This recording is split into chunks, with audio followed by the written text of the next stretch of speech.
Congratulations, you made it to the EXFIL. You can sit back, relax, unpack your bags, and we hope you enjoy the show.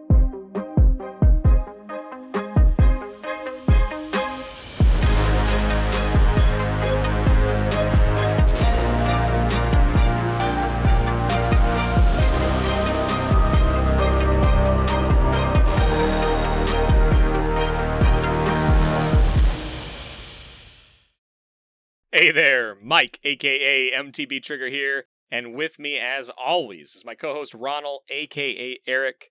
If you are brand new, welcome. This is an Escape from Tarkov podcast where we talk about all things EFT, and our goal is to get better at the game, and we hope you do too, and you come along with us for that journey. We're kind of in a pre-wipe lull, I would say, and we're coming off of 2 guest episodes. So we're going to get back to normal on this episode, and we're going to talk some Tarkov, we're going to talk about what we've been up to, and we're going to talk about some of the stuff that we've been putting out there that we think would be helpful to everybody as we get ready. I think we're getting ready for everybody to jump back in pretty heavily into this game, even those that have been taking a little bit of a break. But first, though, let's get our hideout keeping out of the way. There are a number of ways you can support the show. First and foremost, you can share it with a friend or somebody that's thinking about playing Tarkov or just looking to get better at the game. You can like us, comment, rate us on any app of your choice. All of that stuff goes a long way. You could also share the podcast from a number of apps or YouTube. Super helpful. And then for those of you that are able to or willing to, we do have a direct support option via Patreon. And thank you so much to those of you that are already doing that. It really does help out a lot, and we thank you for that. The other thing I wanted to announce this week as part of our hideout keeping is we actually just brought on a new artist into XP Media. His name is Mark Delvilar. And for those of you that are following the YouTube, you've probably noticed that our artwork has changed. Been updated significantly is the better way to say it, because what Ronal and I can put together is nowhere near what somebody with a creative mindset can do, and Mark's an incredible guy, and he's done some amazing stuff for us. So you're going to start seeing more and more of that. We're going to redo some old cards. Everything going forward is going to have that touch on it. And I've known Mark for a couple years now. Incredible guy. We love him. And for anyone out there that's looking for a stream makeover, emotes, overlays, transitions, that kind of stuff, he's awesome for that. And I can't recommend him enough. We can't recommend him enough. Awesome guy. So if you like the artwork, make sure you tag him and stuff as well, because he does an awesome job for us. So outside of that, if you're looking to engage or chat with me, the best way is on Twitch at MTBtrigger. I stream a couple days a week, starting around 1 p.m. Central Time. But I also hang out in Discord a lot, as well as Twitter, and I'm the same everywhere. It's at MTBtrigger. So, Ronal, how are you, man? Let these fine folks know how they can get in touch with you and how you're doing this week. Hey, what's up, everybody? The best way to get a hold of me is always Discord at Ronal Gaming, up at the top in the host sections next to MTBtrigger. Send me a DM.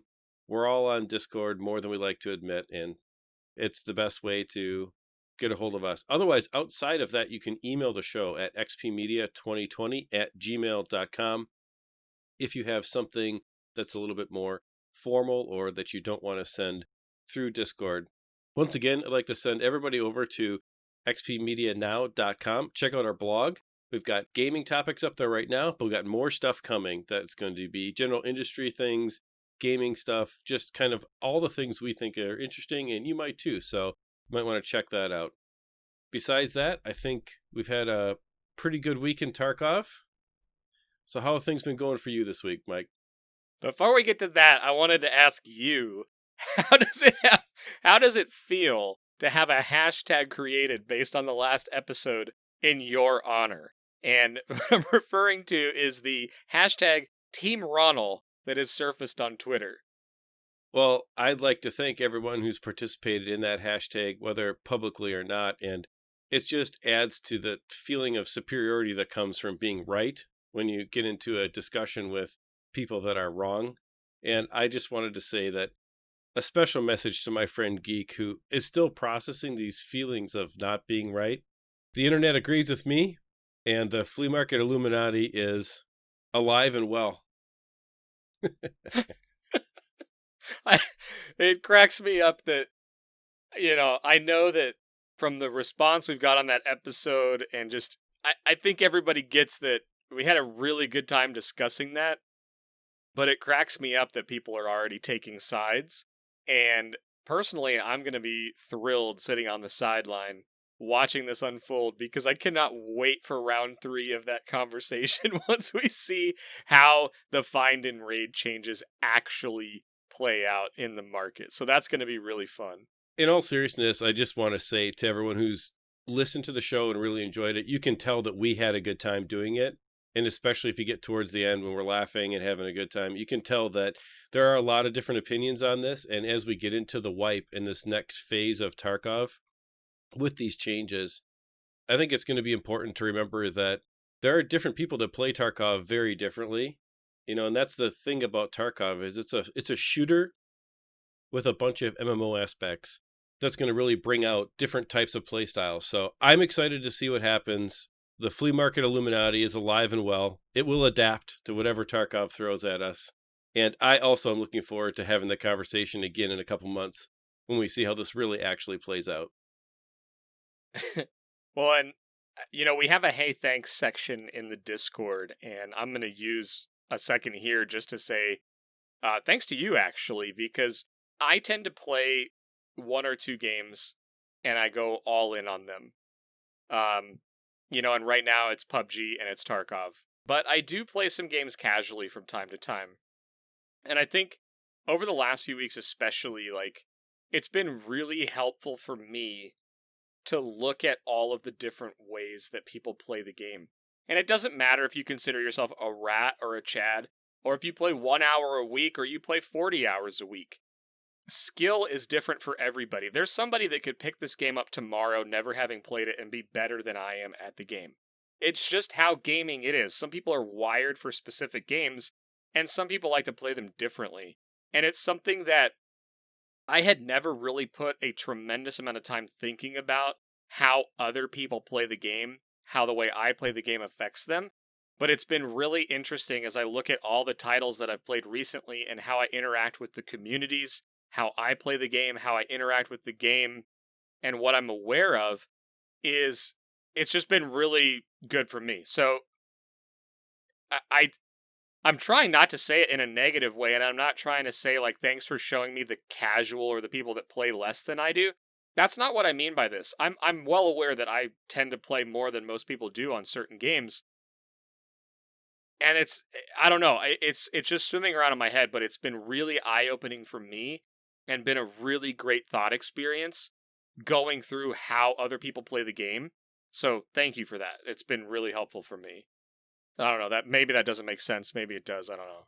I think that it makes a lot of sense. And I think, honestly, one of the reasons why we kind of have a great balance is that you do get to play more than I do. So, we're going to talk about it in a couple of minutes, but you pushed and got, kind of that end game achievement, right? And that's a good thing. That's a good thing because we play the game differently. And so I just think it just brings a well-rounded podcast together, to be honest with you. And so that's one of the things I appreciated about having Geek on the show is that our conversation showed that we bring so many different perspectives, that it's relatable to so many different kinds of players. And the feedback that we got from that reflects that message that we were trying to get out there. Because this show is not just focused on the hardcore players or the super casual players. We're trying to kind of talk to everybody in a relatable way. And I really think that we did that. And I think that that's pretty cool. And thank you to the EXFIL community for listening and participating and interacting with the content in our Discord. And thank you for the people who posted in the hey thanks section in the episode feedback. We really appreciate that. And I think all of that is just great. And I personally can say that I'm really enjoying what this is turning into. And I know you are too. Yeah, no doubt. I think it goes without saying, but I'm going to say it anyway.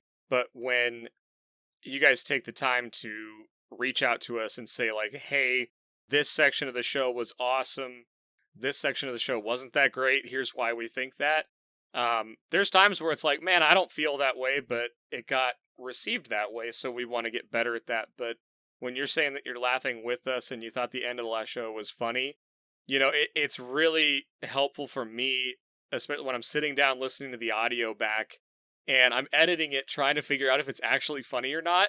So it's just awesome to get that feedback. So we encourage it, good, bad. If you make it constructive, we always listen. And we listen to the other stuff too, but it's really helpful when it's constructive. So thank you for that. Thanks to you all as well. But you mentioned it, right? So this week in Tarkov, I actually got the Kappa container. I was stuck on the last 3 tasks, and it was a really cool feeling to get it. I wanted to get it before the wipe. I got it. I knew that it would kind of kill my purpose for being in the game, getting it so late in the wipe. But I still wanted to get that accomplishment. But really what I wanted to talk about related to getting the Kappa container is something that I didn't really realize until the end. But when you're in Tarkov, because of how challenging it is, when you're trying to force an event to happen, or you're trying to force other players into a situation, and specifically the tasks I had to do were, I had one of the 12 kills remaining on Shooter Born in Heaven, which is getting a 100-meter plus headshot on a PMC. And I also had to kill Gluhar on Reserve, the Reserve boss, and also kill the Raiders, which unlock after you kill Gluhar. So I was stuck on those 2. I had that last Shooter Born in Heaven kill, and I had to kill Gluhar. Now, if you've hunted down Gluhar, you know that he usually has a bunch of Raiders spawned with him.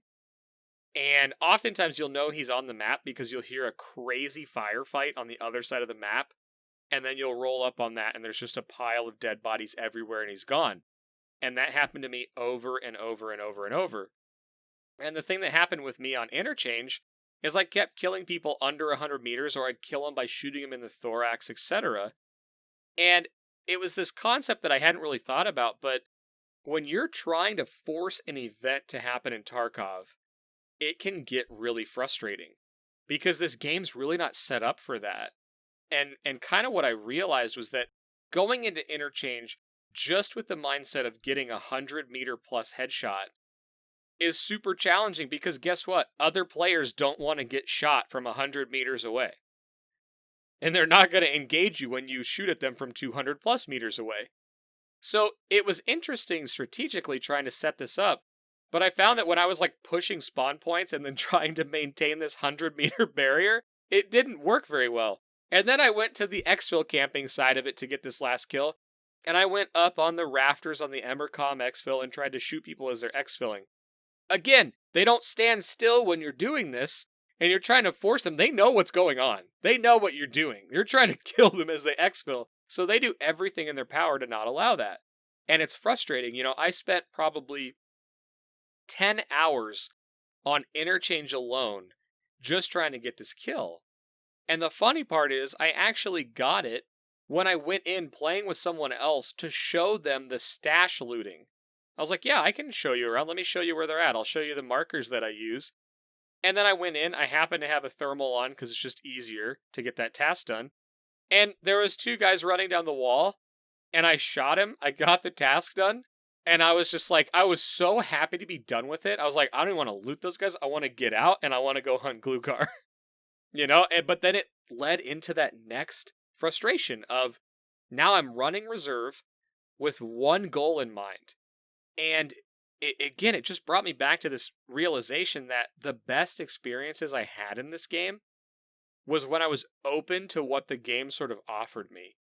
Like the way I would relate it back is if you go to Factory and your only objective is to go to the office area and learn PvP there, and you spawn on the opposite end and you hear players on both sides of you, if you don't take that opportunity for what it is and to learn PvP in that area and to fight there or to learn how to get out of it without fighting, if that's your thing, it doesn't really matter. But if you don't take what the game gives you and you're like, I got to get to the office area, and you sprint out and you start running to the office area, you're going to get killed from one of those 2 directions and it can be frustrating.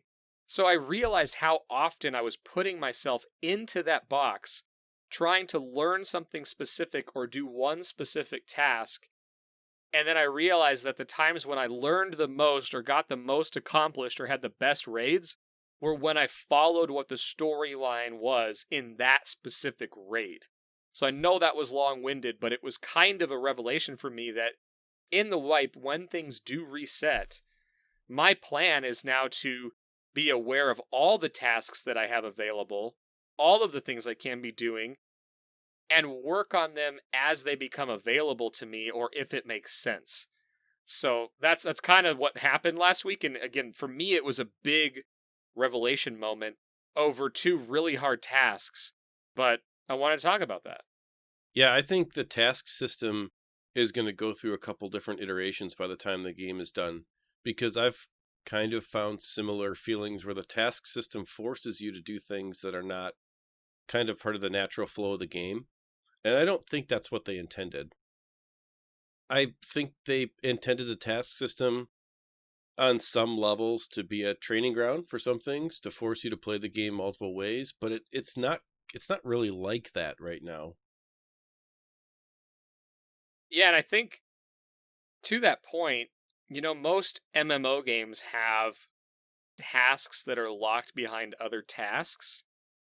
And when you're in kind of an RPG element that's typically more player versus environment or PvE, I think that makes sense because you can take it at your own pace. You can decide what to do. You can decide to go farm something and come back. But when you're in a full PvP enabled environment all the time, I agree with you. I think it needs to change a little bit. I don't know exactly how, but I think it does need to change because if you have one task to do and you're trying to get to an area and you just can't get there, it's really creating unnecessary friction on the player because you're trying to get something done and you just can't, or you keep spawning on the other side of the map, which makes it maybe really hard to PvP in that area to get the task done, or I don't know. There's just so many factors that go into it. Yeah, I think when their vision of a interactive open world kind of comes together, like they've talked about this and several of the developer podcasts and things like that, how they eventually want this game to be kind of that persistent open world feeling, then the tasks I think make more sense. But the way the task system interacts with your game development right now, it's pretty difficult, I think.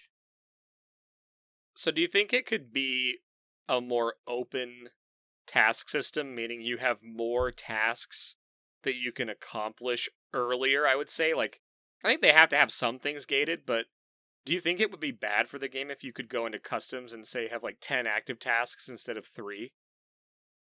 No, I think that would be better for the game, because I think what's happening now is the gating of the tasks is irrelevant. It's just, you know, you have a thing that you have to do PvP related, and then you get another thing you have to do PvP related, and then you get another thing you have to do PvP related, or maybe stash an item or something. But those tasks don't require better equipment, really. It's just more, it's very repetitive to me. And so what I've kind of seen here is that the task system, I lost interest in it going through this wipe. And the Kappa at the end of it was not enough of a carrot at the end of the stick to keep me interested. I just think that if you are pushing for the Kappa, if that's your end goal, then it makes sense. But to me, the same kill 10 of these guys with headshots or not headshots, or this kind of meme kind of gun, anything along those lines, it's interesting and can be fun. But after a while, to me, it became I lost interest in it. It became meaningless.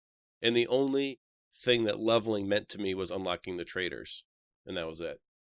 Yeah, and I think both of you and I have both experienced some long-term iterations on the questing system in World of Warcraft, for example, where it was kill 10 boars, collect this, do that, and then over time, those were still there, but they added in more unique stuff like escort this thing here, or, go do this and this while doing this. Or, okay, now there's a daily rotation of stuff that you can do, and everybody's doing that same daily rotation. And I think that's the evolution of the MMO, and some of that stuff could fit really well into Tarkov. And the one that's always been on the back of my mind is the daily rotational ones or the weekly rotational ones. Because if you had like a PvP daily rotational one that was like, take the task that's already in the game and it's go get 5 kills in the dorms area on customs. And if that day was daily task day for going and getting 5 kills on dorms and customs, it would be amazing for the Chad, right? But the Rat or the Brad or the Beaver or whatever you are, if you don't like PvPing in dorms, to stay away, right? So it works for both sides. It's like if you don't want to get involved in that, don't. Just stay away. Where people are going to be. But it would kind of be cool to see that. Or you could also have it for like, again, the ones where you're collecting certain types of loot. If the daily task is to get a Bitcoin looted in raid or a vase looted in raid, there's certain areas that have that could be made a little more popular. Or they could use it to send people to different locations. Like, gosh, I don't know. Go check out this drone on Shoreline and EXFIL from this location. You know what I mean? So there's be unique ways to do it. I just think they have a lot of opportunity for tasks in the future. I think every game that starts off in this way and decides to be more than just a shooter. So this isn't your typical just run and gun, right? Once the game choice is made to be more than a run and gun, then you have to put things in to keep people interested, because run and gun gets boring for the majority of people over time. So what I think is going to end up happening is they're going to have to introduce some element of story and PvE that's going to go along with a task system, have traders that are interactable. I mean, they're going to have to add that type of thing that keeps the gameplay sticky. And that's the MMO elements combined with a good and solid PvP experience. And most games end up going down 2 tracks, the PvP track and the PvE track. And we've seen games try to mix those two and try to create a shared experience that's balanced and relevant for each group, and it usually doesn't work well. And so I think what's going to end up happening here is Tarkov's going to go in their own way. They're going to go down that route. I think they already are, right? They've proven their ability to do it. And you mentioned the stickiness or the sustainability, and right now the stickiness and sustainability comes from the wipe. Right? So they kind of have an artificial way to keep people in it, and at some point that has to get replaced. Or they go the Diablo 3 route and they create seasons and they shorten up the time in between seasons, add new stuff in, and they really could go either way. I think the cool part is they actually are positioned to do either one right now, and I think either one could be successful, but there's pockets that wouldn't enjoy it if they went down either of those paths, and there may be one that retains everybody. And that's what's so exciting to see about it. So I think that's a really good point, and I don't know, I'm super interested to see what they do with it, because I don't know if I'll have the same drive to get the Kappa container next time. I actually may do it just to see how fast I can do it now that I've seen all the tasks. It's kind of cool to know how to accomplish some of them. And furthermore, there's some that I would like to unlock much earlier. For like Glukar, for example. I wish I had that one unlocked earlier, because I killed him like 6 or 7 times before I ever got the task for him. Same with Killa, same with Sturman. It would be cool to have those unlocked earlier for when I'm just doing stuff on those maps, that I could just get credit for that. So that's other reasons to jump into it, but yeah. Yeah, I think it's interesting because the Kappa container doesn't really interest me at all. I'm far more interested in getting very good at the gunplay and then using different attachments that affect how the guns work. So I'm actually taking a bunch of extra time to try different types of guns and their attachments right now before the wipe. Something to think about. Oh, it is, and it's funny because by the time I got the Kappa, I didn't need the extra space to loot valuable things, So it's cool because now I basically have a survival kit for free in my gamma container is the way I look at it, is that those extra 3 spots just turned into me always having a survival kit, which I brought anyway. So what I've been doing now is bringing in 3 stims. I've been bringing in stims that I don't normally use. So I always have an SJ6, a Propital, and an ETG every single raid, and I don't lose them when I die. So I was taking those into raid a lot of the time, especially the ETG. I have grown to love that stim. It ruins your energy when you take it, but it heals you so fast and has saved me so many times in the last 2 or 3 weeks since I started using it, that having that, and then the SJ6 is amazing for getting out of raids. So if I'm looted up and thick and took out a bunch of loot, pop an SJ6 and that extra stamina is amazing for getting out of a raid.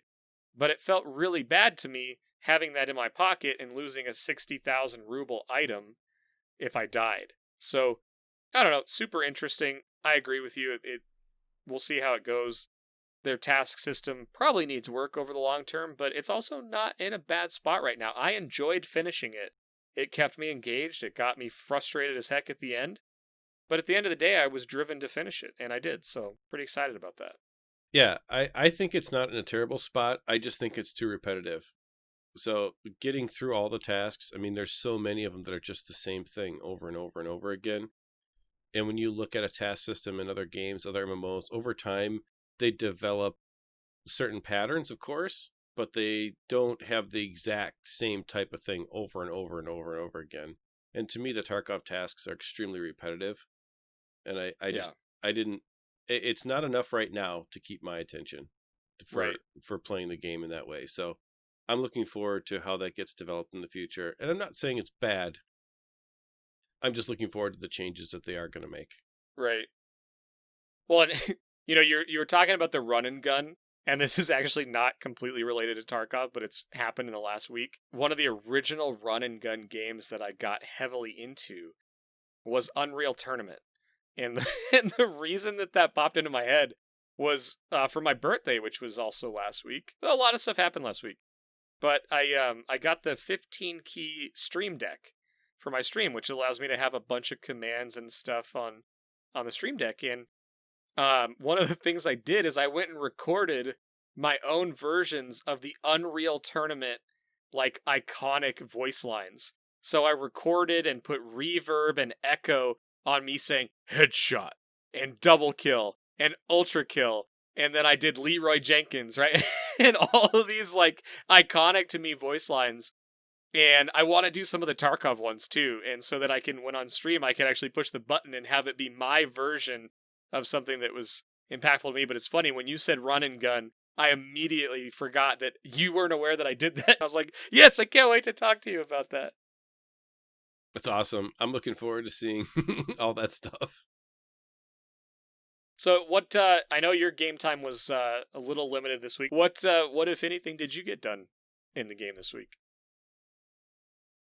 Well, I spent some time looking at the flea market, and what I'm specifically, of course, we have the flea market Illuminati, which we need to keep up with, but I'm specifically looking at what I'm going to do with the next wipe. And as I alluded to last week, the episode with Geek, I've got a pretty good strategy I'm developing, and I'm really looking forward to testing it for a few weeks, and then we'll talk about it on the show, because who knows, it could be wrong.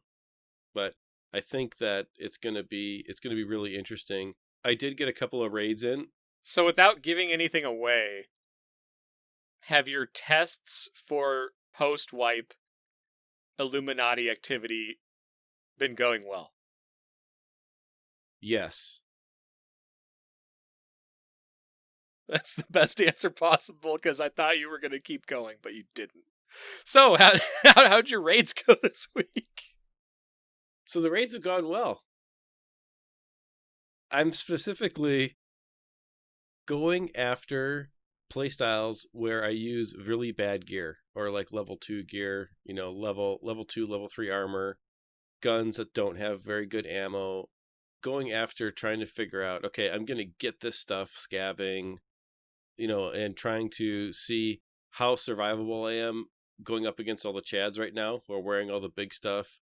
And I can tell you that this game is a lot about placing your bullets where you put them. If you have bad ammo, shoot at their legs. You know, it's really interesting stomping around factory with level 2 armor and an AK that's got, crappy ammo in it, and you can kill a Chad by taking their legs out. It's just there are ways around everything, which I really, really like. And so that's what I've been practicing. Did a couple raids this week, focused specifically on using low level guns, ammo, and armor against highly geared people that are still playing at this stage of the wipe, because really that's going to be the path to success for me post wipe. Well, and I think that that's a great thing to practice too, is just consciously making the decision on where you're aiming. Because when I'm not thinking about it, I've trained myself over a lot of years to just aim for chest or head.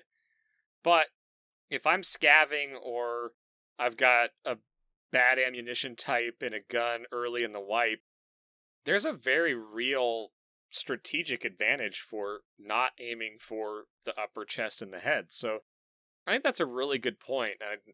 I just don't think it's worth glossing over, because I know that there's fights that I would have won had I aimed properly at the limbs or the legs. And it's kind of funny. I can think of a raid recently where I literally ran up behind a guy who was looting, and I had a shotgun or some gun with bad ammo in it.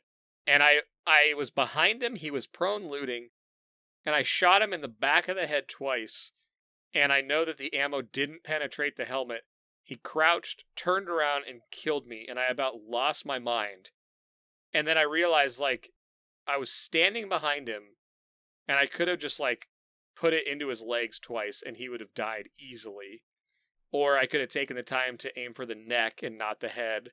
And that's great. I think that's a great thing to practice right now.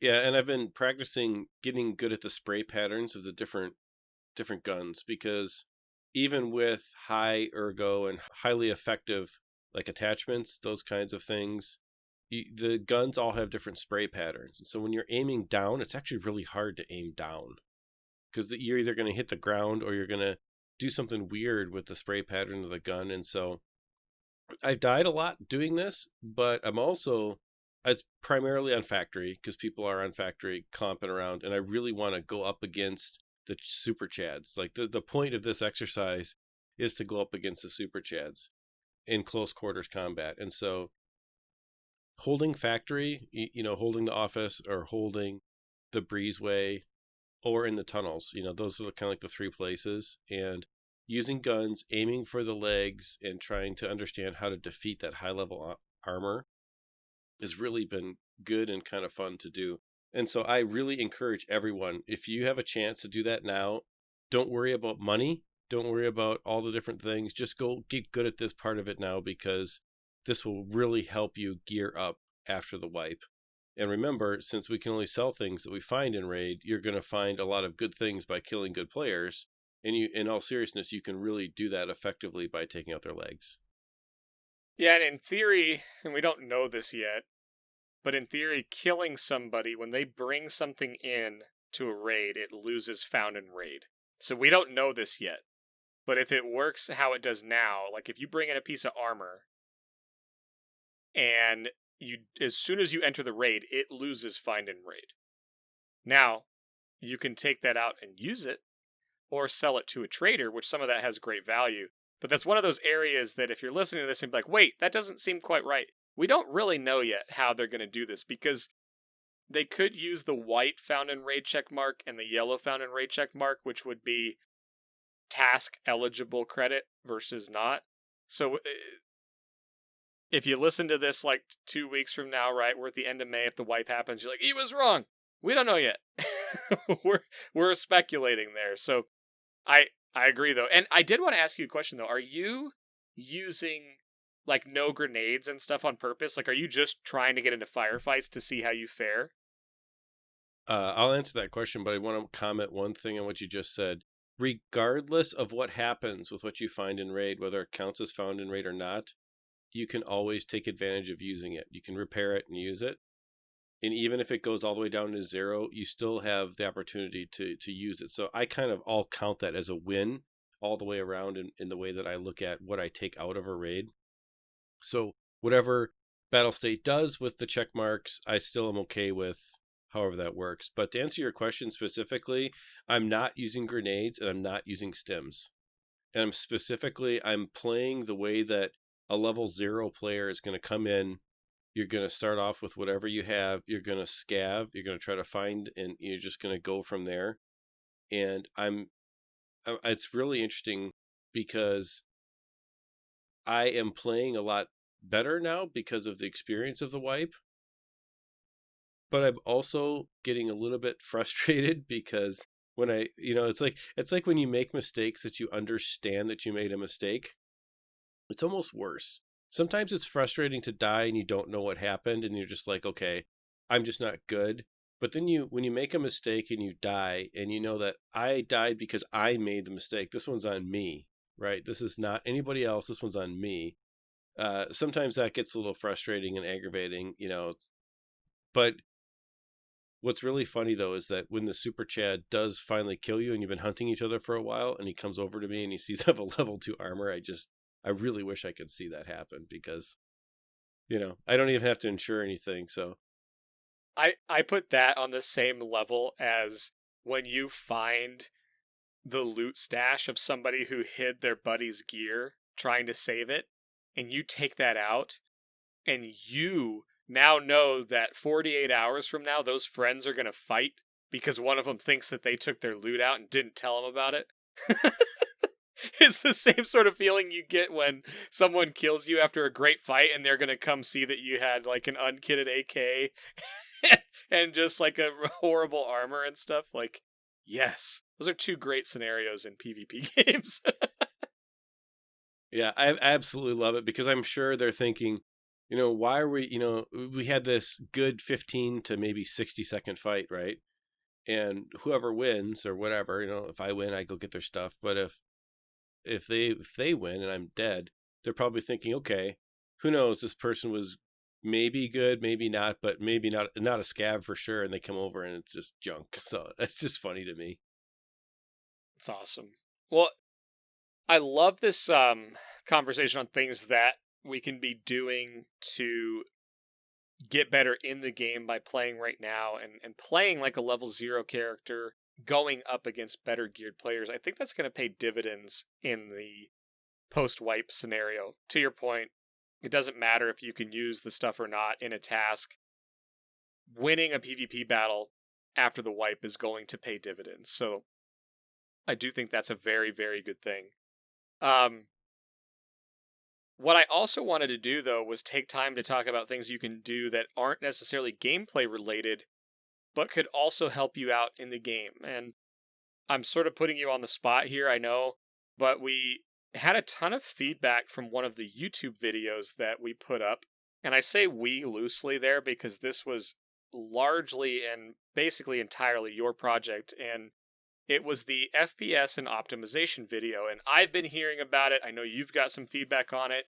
And we've had a chance to talk through with some people how these changes were. But will you talk a little bit about the FPS, aka frames per second, and optimizing your computer to play Tarkov? Because I'll say this before I bring you in, that as a Chad or somebody who thrives and loves the gunplay PvP in games, maximizing your computer's ability to run the game smoothly at the highest frames per second possible is one of the best things that you can do to ensure that you are on as level of a playing field as possible in PvP. So I know basically nothing about the back end of this other than what I watched on the video that Ronal created. So again, having said that, can you talk a little bit about that video? Because I think it's really cool, and the feedback that we've been getting on it is also really cool. Yeah, I mean, for those of you out there who don't know exactly what we did, I took a bunch of questions basically that I see are common about how people are playing Tarkov and other FPS games, and they say, okay, I think my game's not performing well, right? Or do I need a new computer is a big question we always get. When is it time to upgrade your computer, right? And so we kind of took all those questions, and I took my, non-podcasting background in IT and said, okay, we can probably make something that can help a good majority. We went for the good majority, that juicy middle when it comes to this particular question. There are going to be some outliers where this is not going to be totally relevant for you, but I would say 80% of the gamers, you can look at what we did here and really get to a spot where, okay, your computer's in a pretty good spot. And this really was born out of helping some people optimize their computers. So this all started with some conversations we had in Discord with some of the EXFIL community. And it started with, hey, can you help me? My frames are really bad. Or, hey, can you help me? My computer's running really weird. And it's affecting Tarkov and things aren't working well. And I said, sure, I'll help you take a look. And then we figured out that, hey, most people need to go past game settings to optimize their computers. And that's kind of where we started. And one of the things that really keyed us in on this was we have heard over and over and over again that people are coming from console to PC for the first time, or, man, they just liked watching Twitch and they decided to buy a computer for the first time. And a lot of times that's a massive purchase, right? Usually well over $1,000 once you have peripherals involved, sometimes way more than that. And a lot of times when you buy a screaming fast computer, you literally bring it out of the box, you plug it in, and because it's a gaming PC, or if you bought a pre-built somewhere, you're assuming that it's good to go, it's ready to rock, and it should play everything well. And the truth is, it does play most games well. The issue is in a game like Tarkov that is challenging at some times in the optimization, is that there could be one setting that is completely bottlenecking you. And so it's not a one-stop fix. Like, people be like, well, hey, what do you have this set at? Well, that's not the whole story. And it's kind of like, people would ask me this, and I'd be like, you need to talk to Ronal. Like, hey, I want to upgrade my PC. Hey, I want to do this. And I would direct him to Ronal because, again, everything you just heard him talk about, he understands how it works. And I just understand the benefit of it. I'm the guy that would go watch the video for every game I played to make the settings the right way to get the best performance, but I didn't really know what I was doing. And one of the things about, if I was going to make this, so I'm the guy too who's watched videos about these settings for all kinds of different games as well. And as an IT guy, I would get annoyed because the videos are all really hyper-focused on one thing, or they really gloss over kind of the entire procedure to make something happen. So you would be left with, okay, I kind of found what the setting is, but they didn't really tell me how to get there, or even what to click on. And I think a lot of those people take for granted that we have got a lot of folks that are new to computers, coming from console, new to gaming, right? And using a computer for your job is very different than getting it to work well to play a game. And so the approach that we took with this video is to really look at your computer in two different parts. We look at Windows itself to make sure that some very common things with Windows are set up correctly. And then we dive into Tarkov game settings. And when you start the video off, I've got timestamps for the different things that we look at. So, hey, if you don't want to look at some of those things, just fast forward in the video to whatever timestamp you want to look at, and you can get to that spot. And I think it's important too, because there are a lot of different things. They're like building blocks. They're like Legos to make your game run well. And if you skip over a particular section just to go right to the Tarkov game settings, and you've never looked at the Windows part, you're skipping a major piece. And so it all kind of goes together. And we took the time to break it down window by window, what to click on, where to go on the internet. I actually go to the web pages. I download the drivers. I show you how to use them. I show you how to change these settings, explain kind of what they are, and go through this. And by the end of it, 80% of those people are going to be in a much, much better place. Yeah, and the thing I would add to it is I actually went through the steps. I talked to some people that went through the steps, and I just want you guys to hear this. If you've looked at some of those other optimization videos like I have, you're going to watch this one, and it's going to be slower, it's going to be detailed, and it's in a specific order for a reason. And when we're talking about the process of optimization, it should be thought of do this, and this, and this, and this. It's not which thing can give me the most FPS boost right now.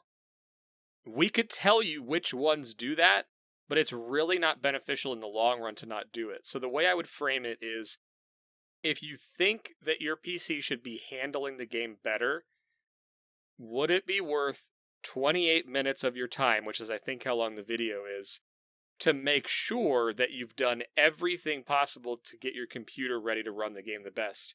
I know personally, I don't really care about the frames I'm getting in game. I don't leave the monitor on because I don't like giving myself excuses for why I died. And I think looking at your FPS counter all the time can be an excuse, or looking at your lag or your packet loss to say, oh, I had 5% packet loss when that guy killed me. I got desync killed. That's not helpful for me personally, so I leave that stuff off. But for this test, I did it, and I got more frames. My computer's running better on Tarkov. It wasn't massive because guess who helped set up my PC the first time? That'd be Ronal. So it was already pretty much done. But can you talk about some specific people, maybe without using names, and what you saw beforehand and after the fact once they actually went through these steps?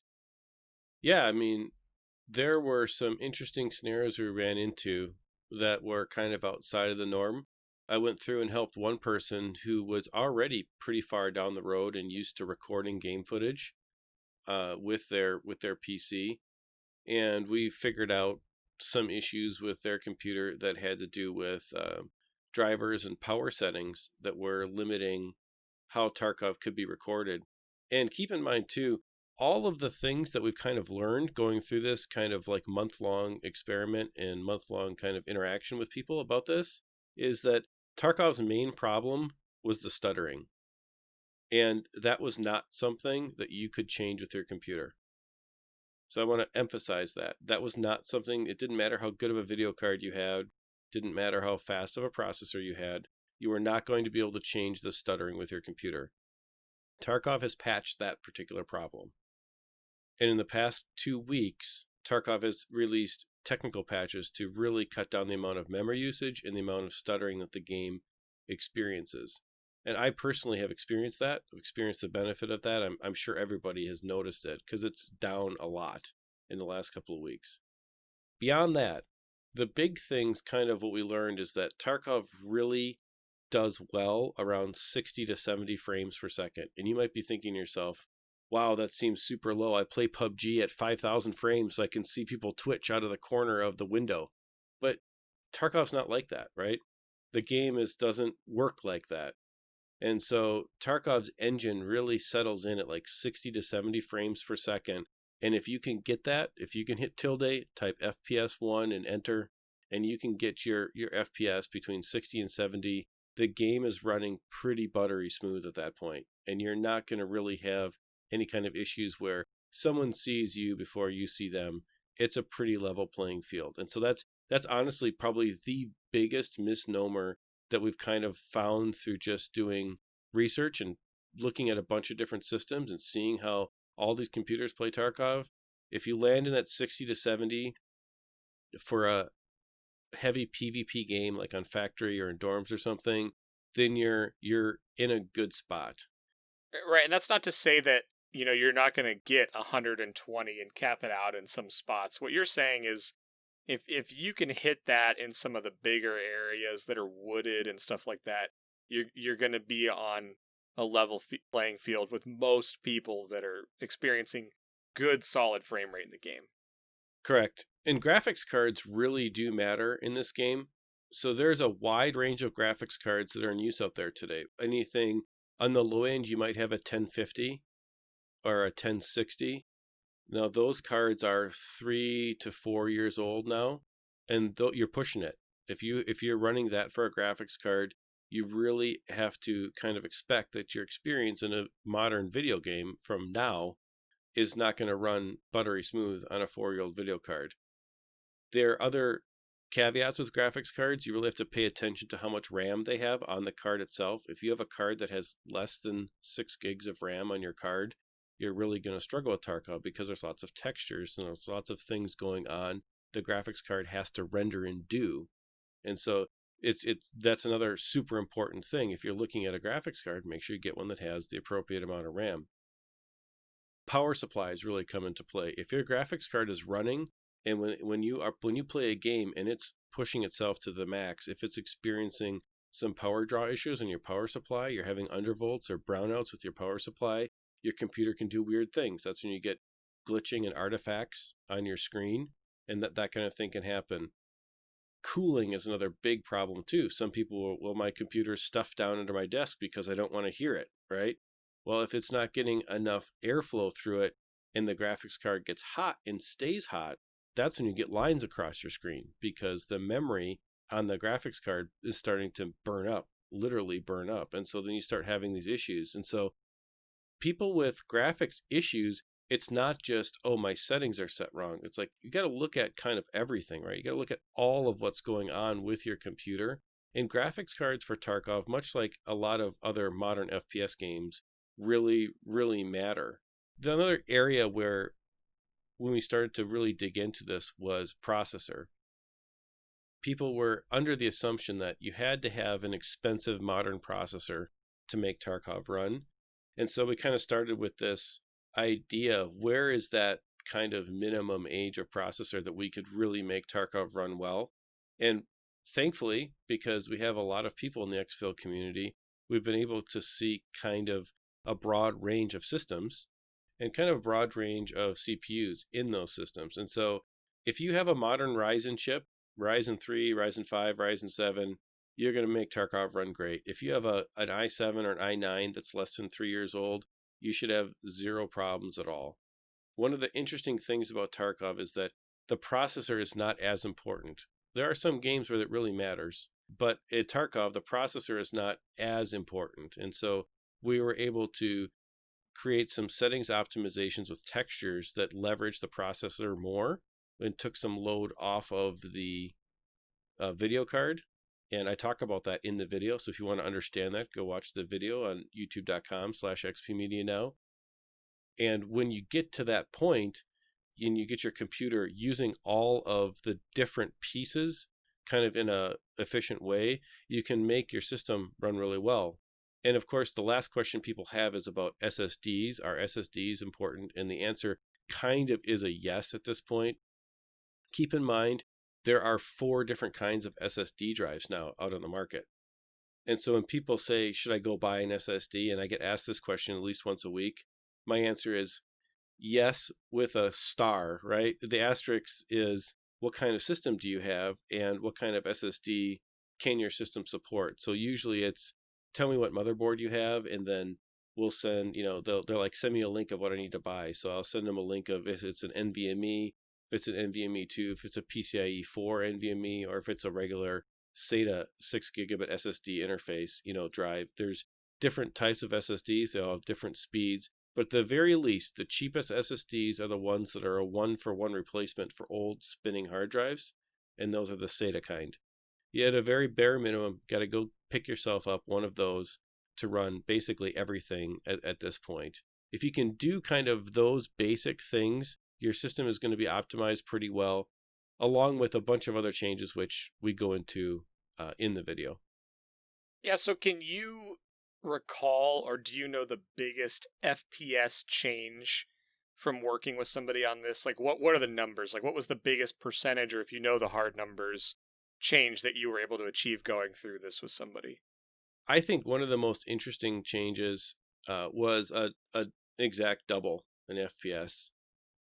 We had someone who was doing about 22 to 28 FPS, and we got him to that like 52, 53 range. Wow. Were they like amazed? Can I ask you this? Again, we're not going to put names on here, but did they think it was even possible? They were ready to buy a new computer. And the problem is that the game was set up pretty well. but their Windows operating system stuff was not optimized well at all. And there's some things, and again, I'm going to send you back to the video because it's technical and it makes more sense when you see it. I could tell you what it is, but it'll make a lot more sense when you actually watch it and you see what it actually is. And I go through and I click on each button with you. I don't like send you to this nebulous place of go figure it out. I want to show you because I want at the end of that 28 minutes, I want you to really be in a spot where you're like, okay, I don't need to take any more time to do this. I can go have fun. And I just want it to be done for you. And so the Windows part of it is really where I've noticed if you come from console, you never had to worry about making sure that your operating system worked well or that the system part of your gaming experience was meaningful in any way because the console does that for you. You just click go and you're done, right? And so that's the biggest challenge for console players coming to PC is you have to manage this whole other area that is just not something that you're used to managing. And so our goal is to make that an easy thing to get in a generally good spot. That's awesome. Well, yeah, it was helpful for me. I've seen the feedback on it. It's been cool. And going into the wipe, guys, we just wanted to take a little bit of time to talk about this because you can do things to make your in-game experience better. And the reason we did this is more frames in this game, generally speaking, leads to better PvP experiences. And well, yeah, you can't control stutters, and Tarkov's done a good job of reducing those stutters. They're still there, and they're almost more noticeable now because they don't happen as often. So when they do, you're like, oh, stutter! It's just kind of funny how that works. But highly, highly recommend you go through and do this because it matters in this game. It matters in all games, but there's things you can do for Tarkov to really help out. And we finished up the video talking about peripherals and the importance of the different types of peripherals. And for example, having a high resolution mouse, having a mechanical keyboard. Why do you care about the kind of keyboard that you have, right? Why does it actually make a difference? Those kinds of things, having a big mouse pad, those kinds of things are things that, again, when you come from console and you're used to using a controller, you just don't even think about, or you don't really understand that there's different types of advantages to be had from using better peripherals. And so at the end of the video, I kind of go over that and kind of leave everyone with a note of, hey, this is the kind of thing to look for. And then as always, you can always hit me up in Discord and ask a question.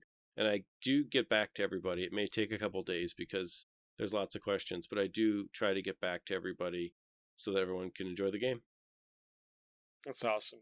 Well, thank you for putting that together. I mean, it was something that both you and I get a lot of questions on.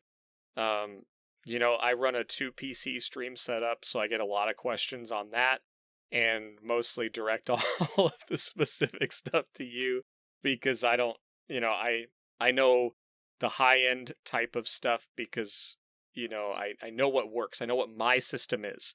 I don't know all of the different options within it. I just know what pieces I chose and why. Whereas sometimes, whereas Eric, you tend to know all of the options in a category.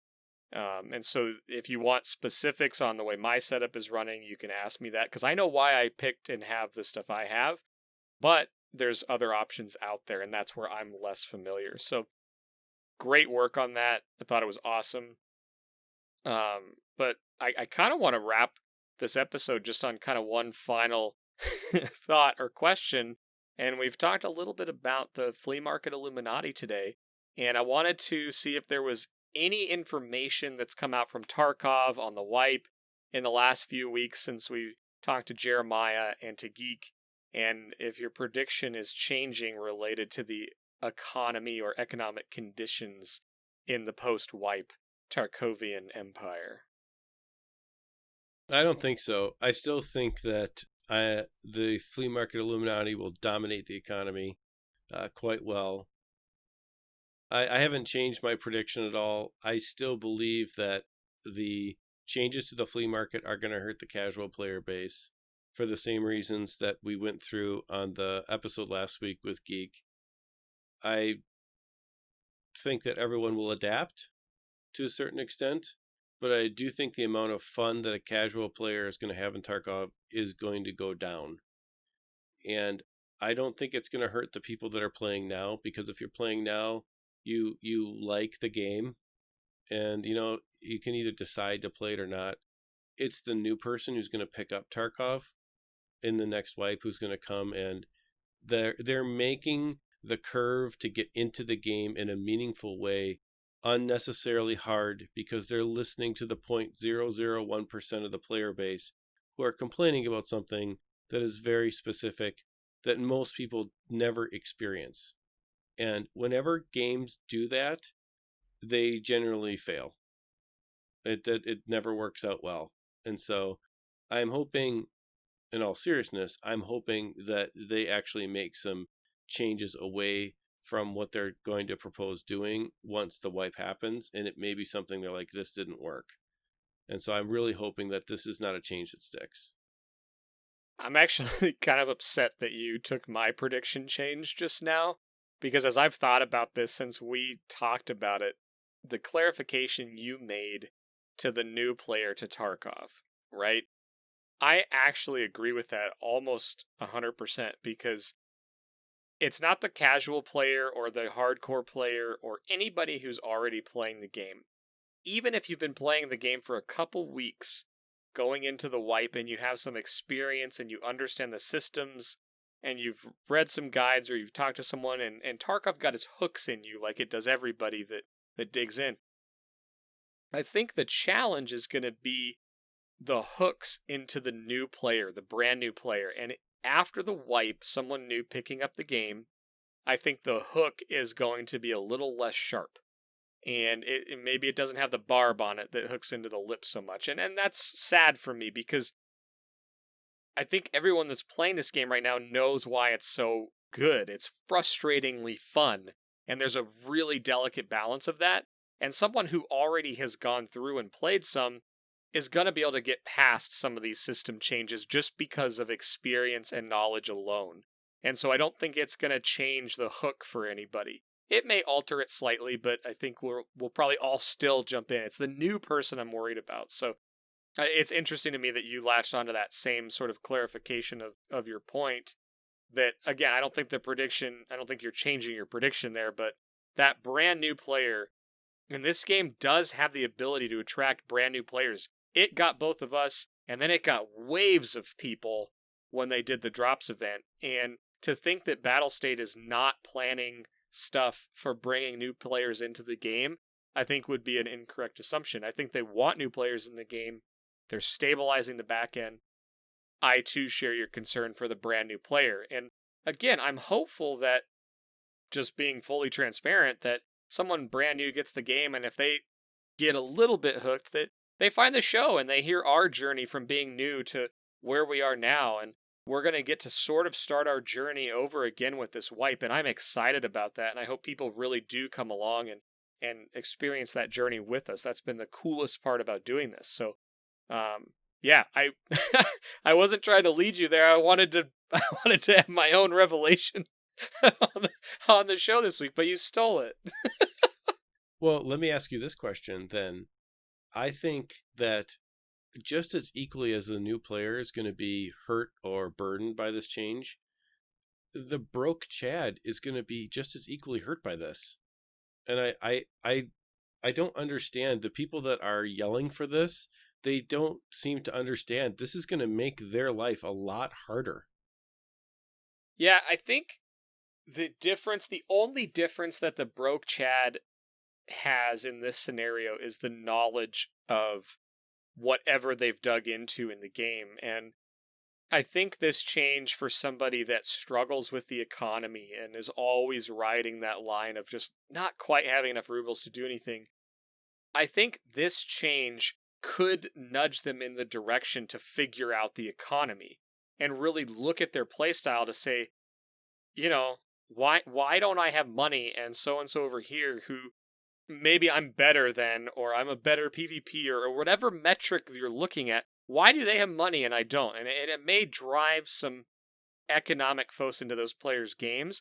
And since they already have the PvP mentality, if they can just latch on to, maybe I just need to be a little less W key, maybe not hold shift for as long, and Maybe I need to do some loot running or whatever it is. I just think the knowledge of how the game works, even if you're just a PvP like guru and you just love PvP to the point where you're broke all the time from doing it, having the knowledge of the game, I just don't think it's going to affect them as greatly. I do think somebody who's not ready for this and not preparing for the change, who is not very good at the Tarkov economy, I think there's going to be a real period of challenge. I don't disagree with you there, but I'm more concerned for the brand new player. But I don't think it's equal. The whole reasoning for this was that the economy is flooded, things are too expensive because bots and because hatchet runners and whatever. And I'm just going to say it again. All the people that are complaining about this, to them specifically, if you're going to reduce the supply of the things that you need in the game, that is going to make them all more expensive. By making this change, by getting rid of the things that annoy you as a wholesale change, it's going to hurt you. Everything is going to be more expensive. And if you already are broke because you're a stuck W key, you are going to be even farther away from getting the things that you need. Yeah, I think if I really had to dig into this, I would almost argue that the broke Chad is probably not the person complaining about this. I think the loudest voices on this are the people that have a lot of time in game and are really passionate about the PvP, but they kind of just out economy people because of how much time they play. And it's not to throw shade at content creators or streamers, but it's the person who's saying, you know, if I'm going to run to Shoreline Resort, I want to fight other players every time. It's that person. Well, the person who's doing that, if they're chatting and they're streaming, for example, and they're doing that every single raid, their economy is probably blowing away significantly the average person, because once in a while, you know, a PvP resort chat stumbles on a red card, you know, and they sell it for 50 million. So I don't even know if the more, like, I would look at the broke Chad as somebody who's maybe playing the game often but not all the time. And I don't know if they're really loud or not, you know? I don't know. I mean, maybe I'm off on this, but where I mostly hear this opinion is from the very aggressive PvP content creators. And they also have a following of aggressive PvP players that probably don't play as much as they do because they're not doing it for a living. So maybe that is the crew that's doing it, but I think it originates from the people that are doing it for quote unquote a living. Right. So that 0.0001% of content creators are going to be fine because they'll be able to outplay it with time. Yep. But the 20% of players that want to be just like them and are just, you know, repeater bots for everything they say are screwing themselves. And that's just my opinion. And, you know, I'm okay. I'm okay to have people disagree with me. That's just my opinion. So we'll see. We'll see how it goes. Right. No, and I think that's the fun part about this too, is that, I mean, I don't think anyone would argue that that isn't where that conversation starts, right? Because again, like, I've gone over it in other shows and I'm not going to go over it again, but I have specific scenario stuff for that. But even then, it's like, I do like the PvP, but I'm not going to lie, man. When I hear someone running and it's a hatchling and I kill him and I'm now safe again, I'm totally okay with that. It doesn't happen often enough to me to be like, oh, another hatchling. Like, I don't know that I've ever said that. Like, it's like, oh, sweet, I kill that guy, I get his dog tag, and I get to keep doing what I was here to do. You know, if I go in factory and there was 5 other hatchlings on the map, I'm just going to reset and do it again. Like, I think it's a content creator focused mindset. And I don't think it's wrong from their mindset. It's just not taking into account the rest of the population. And that's where the issue is with it, I think. So I think, you know, we can probably look at this a bunch of different ways. Like our show, we look at all different kinds of viewpoints and different ways of playing. And we try to speak to a lot of different kinds of people it may sound like we're going, kind of hard at content creators or going hard at a certain like Chad playstyle, and that's really not what I personally meant to do. I think it's just important to note that when you have a strong opinion about the way that your pixels are on your screen, is that opinion may, kind of transcend a lot of different things, right? And so I always try to think about, okay, if I want to make this change to the game, it could maybe affect other stuff too. And so it's just something to keep in mind. And that's really kind of where my whole opinion on the flea market and the flea market Illuminati comes from, is that understanding how the open market systems in other games have evolved over time and over a lot of years. I think that Tarkov is going to end up in a scenario where they're going to have to iterate on this system a couple of times. And we are just in a spot where there's going to be a major change. And because of that, I think that everyone's going to notice it more than maybe they've noticed it in the past. I agree with you too. And I'll just sort of echo a piece there where, when, for example, if a big streamer or somebody has an opinion about something, it's just really easy for their opinion to get recycled. And what I mean by that is if, like in PUBG, it would have been like if Choco Taco tweeted something and then it gets like 8,000 retweets. That doesn't mean that the gamer who is just games by themselves and likes to play Tarkov, and if they go to Reddit one night for the first time ever, make an account and post an opinion on a system or have an idea, that doesn't mean it's not valid. That doesn't mean it's not the best opinion on the subject. It's just more simply that a change is being made that started being echoed by my people, the Ultra Chads, right? And it's creating a change in the game, and that's what we're analyzing here. It's fun for us. It's really easy. Like, I just don't want people to think like, hey, we're against it or we don't like that or whatever, because I'm in this camp. I don't hold that opinion quite as strong as some of the other people that stream for a living and things like that. But again, we're not invalidating all gamers' feelings or validating just certain pockets of them, and it's a really hard line to toe. And so again, I just think it's important to explain that at the end of this, that we want to keep analyzing this stuff, and there's times where we're going to go hard at the rats. There may be some really loud rats down the road that get a change made that we're going to be like, this is really bad, dude. Like, you rats need to quiet down. The same way we're kind of like, I don't know, Chads, you may be a little too loud right now. And it's fun for us to talk about it, but we've talked about this one enough over the last few weeks that I appreciate you saying that, and I also wanted to chime in on it, because the thing that we're not willing to do is to like go into EXFIL and say like, go into this streamer's chat and say that they're dumb, or go on Reddit and this is what we think, so go make sure to tell everybody about that. That's not why we're talking about it. We're talking about it because we enjoy the conversation, but also sometimes it's pretty easy to figure out where it came from, and that might not always be super obvious to some people, but sometimes we can read between the tea leaves and figure that out, and we're going to talk about it. So anyway, that's all I have on the subject as well. Yeah, I think we got that one pretty good, and I think everyone's pretty anxious to see what happens, including us, so we'll just have to leave it at that. Yeah. All right, well, I'm starting to see that green bar flash on the top of the screen there, so that means that we're getting towards the end of this. How about you, Mike? Got any final thoughts? No, man, I would just, well, no, yes, no, yes. I would encourage you to check the optimization video out if you have not done that. It's on the YouTube, XP Media Now, youtube.com/XP Media Now. Check that video out, see if it's helpful. We would love to hear your thoughts, whether it's in the comments on YouTube and a DM on Discord. That's the type of stuff that we want to do to make sure we're helping people out. And if someone's coming into the Discord and they're like, man, I'm really struggling with this game, or they're brand new, feel free to drop that link. Or if there's other links out there too that help with this stuff, like put them in the Discord, man. Like, we just want people to have the best experience possible, whether it's our content or someone else's that helps them get it out there.